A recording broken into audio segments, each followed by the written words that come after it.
Help us scale our vision. Each subscription provides the vital motivation and resources needed to elevate the quality of our storytelling.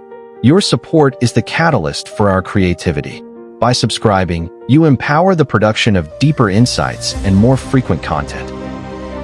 For 1,000 years, the Dardanelles stood as an invisible wall.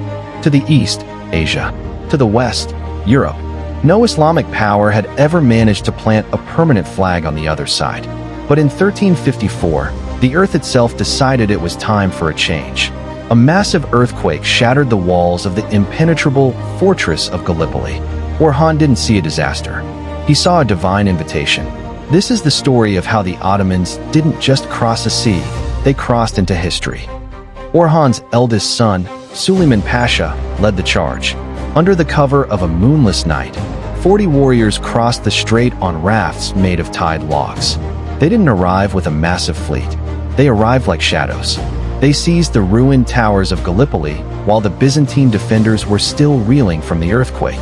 By the time Constantinople sent word to retake the city, it was too late. The crescent was already flying over Europe, but victory came with a bitter price.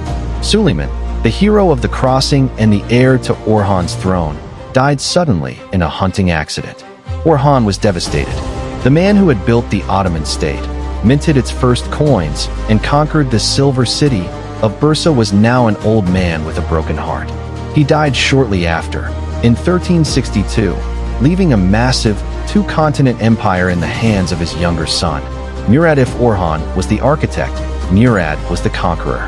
He took his father's professional army and turned it into a steamroller. He didn't just raid Europe. He moved the capital into Europe, to Adrianople, Edirne. He surrounded Constantinople, turning the once mighty Roman capital into a bird in a cage. But Murad's reign would end in one of the most cinematic moments in human history, the Battle of Kosovo. A clash so brutal and a sacrifice so great that it is still sung about in folk songs today. The era of the Beys was over. The era of the empire had begun. The foundations laid by Orhan's silver coins and standing armies were now supporting a superpower that would challenge the world for the next 500 years. Most kings are content with a crown. Murad wanted a continent. When he took the throne in 1362, the Ottomans were a regional power. By the time he was finished, they were a nightmare that kept the kings of Europe awake at night. He was the first ruler to officially claim the title Sultan of Sultans.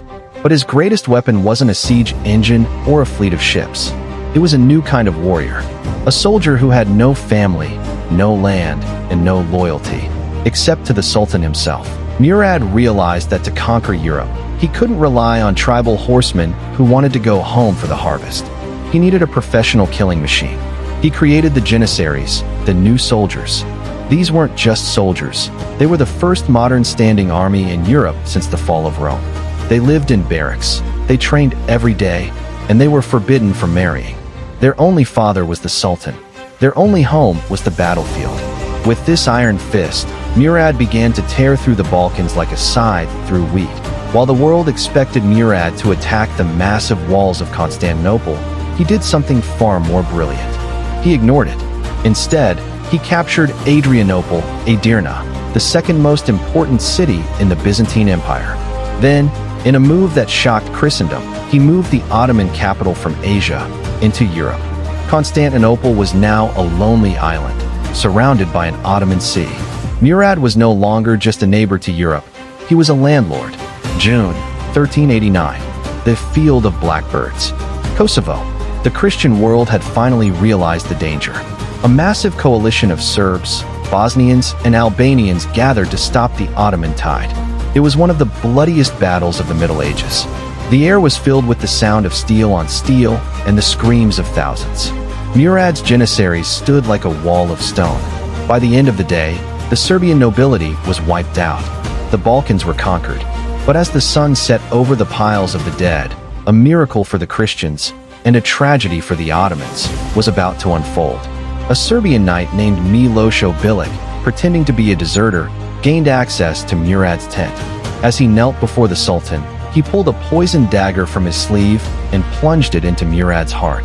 Murad I, the man who had brought the East to the West, died at the very moment of his greatest victory. Murad left behind an empire that was now a European superpower. But the death of a sultan is a dangerous thing. Standing in the shadows of the tent was his son, Bayezid. They called him the Thunderbolt.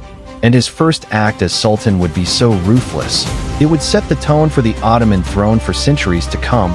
If you thought Murad was fierce, wait until you meet Bayezid. He was faster, more violent, and crazier than any sultan before him. But his ego would lead him into a trap set by the most terrifying conqueror in history. To more the lamed, don't miss the rise and fall of the Thunderbolt. Hit subscribe and let us know in the comments. Do you think the Janissaries were the greatest soldiers in history?